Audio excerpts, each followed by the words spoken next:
Muy buenas, vamos allá con algunas cuestiones de estos dos pasajes de los Hechos. Por un lado, dentro del capítulo 14, aquí lo que nos aparece es parte de ese primer viaje que llevará a cabo San Pablo. Nos comienza el desarrollo de ese viaje en el capítulo anterior, en el capítulo 13. Aquí lo que tenemos es esa iglesia de Antioquía que están reunidos en oración y reciben esa gracia del Espíritu Santo para discernir que lo que les manifiesta el Espíritu Santo, ¿no? Que tienen que ser enviados Pablo y Bernabé. Bien, se les imponen las manos y son enviados. El camino, luego os pondré también algunas imágenes para que veáis un poquito más o menos, en este caso, el recorrido. Bien, van de Seleucia, que es un puerto que está allí cerca de Antioquía, y parten hasta Chipre. Van pasando por diferentes lugares de Chipre y de allí pasarán a Perge, ya en la costa del sur de Asia Menor, lo que actualmente es Turquía. Y de allí van entrando hacia el interior hasta Antioquía de Pisidia. Bien, aquí ya se nos relata, se nos relataba en el capítulo 13, que tienen mucho éxito entre los gentiles en esa predicación. Y luego ya es cuando comienza nuestro capítulo, el capítulo 14, que es cuando ellos ya siguen camino y van a Iconio. Bueno, esto ya no voy a entrar mucho en detalle, ya lo conocéis. Bueno, pues tienen esa amenaza de lapidación, con lo cual tienen que huir. Y entonces se van a la región de Licaonia, y allí sobre todo estarán en esas dos poblaciones, ¿no? En las ciudades de Listra y de Derbe. Listra era colonia romana en ese momento y además era también, nos aparecerá luego más tarde en las cartas de San Pablo, porque era la patria de Timoteo. Recordamos las cartas de Timoteo, 1 y 2 Timoteo, las cartas que le escribirá San Pablo a Timoteo. Bien, es aquí en Listra donde se lleva a cabo ese milagro de la curación del tullido y también donde será San Pablo lapidado, arrastrado fuera de la ciudad, dado por muerto y luego ya vuelve. Cuando vuelve, pues lógicamente tienen que huir y es cuando se marcha con Bernabé a la otra ciudad, a Derbe, dentro de esa zona de Licaonia. Bien, y luego ya hacen el camino de vuelta. En el camino de vuelta lo que van a llevar a cabo es precisamente volver a visitar esas primeras pequeñas comunidades de cristianos que habían ido, pues, bueno, habían surgido en ese momento, ¿no? Por esa predicación de Pablo y de Bernabé. Y luego, desde la costa, en la población de Atalía, ya vuelven a embarcar y ya directamente se van a Antioquía. Ya no pasan por Chipre, se van a Antioquía. Y termina el capítulo relatándonos, bueno, pues cuando ellos van comentando, ¿no? Sus experiencias a la iglesia de Antioquía. Bien, aquí por destacar, en relación a partir de ese milagro del tullido, tenemos esa circunstancia, ¿no? Que hay ese templo dedicado a Zeus, donde ese sacerdote, ante ese milagro, bueno, pues él atribuye que estos, pues no son seres humanos, sino que son, pues estos dioses del Olimpo griego, del panteón griego, encarnados, ¿no? Bien, los dos dioses que se nombran serían Zeus y Hermes. A Bernabé le identifican con Zeus y a Pablo con Hermes. Y como se deja claro, ¿no? Como dice San Lucas, a Pablo le identifican con Hermes porque era el que dirigía la palabra. Bien, Zeus era, dentro del panteón de las divinidades griegas, Zeus era el dios principal porque era, según la mitología griega, pues el padre de todos los dioses del Olimpo y de todos los seres humanos. Era, pues, el máximo dios, ¿no? El dios más poderoso. Y de esa manera, pues ahí estaría Bernabé. Y Pablo le identificaban, pues como decía, ¿no? Con este otro dios Hermes, porque dirigía la palabra, porque Hermes era hijo de Zeus y tenía la función como de un heraldo, de un mensajero de los dioses, con lo cual era el que manifestaba esa voluntad de los dioses pues en este caso, a los humanos, ¿no? De esa manera, bueno, pues aquí se muestra esa religiosidad pagana que tenían aquí claramente en Listra, que como decimos, bueno, pues esto era de base griega, pero era colonia romana. Luego con los romanos ellos también asumen esta misma religiosidad y para los romanos el dios Zeus se transforma, le nombran como Júpiter y el dios Hermes le nombran como Mercurio. Bien, y luego en relación al capítulo 3, el pasaje de San Pedro, bien, aquí por comentar así también algunas cosas dentro de lo que nos aparece, se nos habla, por ejemplo, de la hora nona, que ese milagro ocurre en la hora de nona. Bien, las horas en el Imperio Romano ellos también tenían durante lo que era el tiempo de luz, tenían también 12 horas, pero no eran 12 horas equivalentes a las nuestras. ¿Por qué?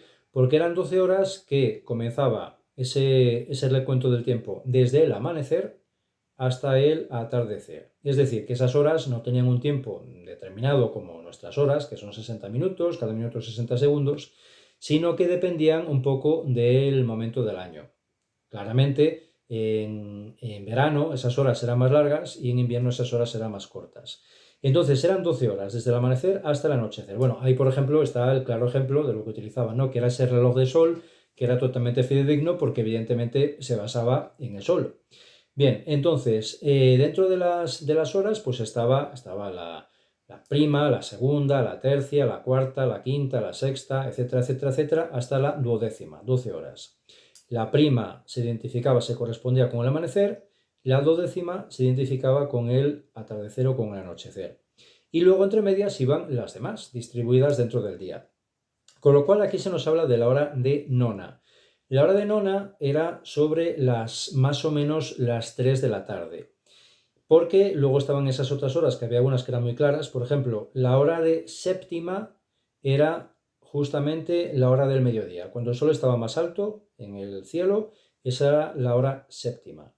La hora sexta, que era la anterior, era una hora en la cual los romanos tenían costumbre de descansar un rato.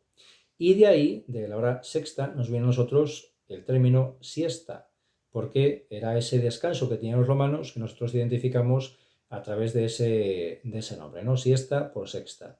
Y como os digo, luego ya, poco después de la séptima, que era mediodía, iba la octava y luego iba la nona, con lo cual la nona dependía, ya os digo, en función de si era verano o invierno, pero venía a ser más o menos hacia las 3, un poco antes o un poco después. Con lo cual, este milagro ocurre, esta curación de tullido por San por San Pedro en este caso, ocurre más o menos sobre las 3 de la tarde.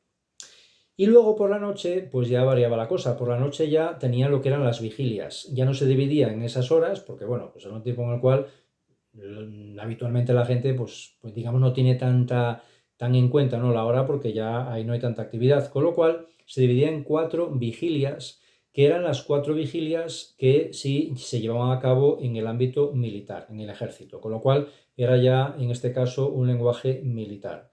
¿Vale? Pues eran esas 4 vigilias que equivalían a las 4 guardias nocturnas que llevaban a cabo los soldados. Luego, en relación a la Puerta Hermosa. La Puerta Hermosa, como tal, no nos va a aparecer en ningún texto judío. No aparece. Como Puerta Hermosa en el templo no nos aparece. La tradición de la Iglesia siempre ha identificado la Puerta Hermosa con la puerta dorada. Por un lado, bueno, pues por la importancia de esa puerta y por la ubicación, ¿no? Pero por otro lado también tiene sentido por la etimología, por lo que es el nombre en sí, ¿no? Porque de por sí no había ese nombre como tal, no aparece en el mundo hebreo, pero dentro de lo que es la Biblia, recordamos como el Nuevo Testamento está en griego, ahí tendría sentido por, digamos, una identificación entre dos nombres. Lo que es la puerta dorada que decimos en latín sería aurea, y la puerta hermosa, que es lo que nos aparece en el pasaje, sería en griego oraia. Entonces, al hacer esas traducciones entre las lenguas, bueno, pues entonces entre oraia y áurea, oraia, hermosa, áurea, dorada, bien, al final entonces se llevaría a cabo ese cambio en el nombre.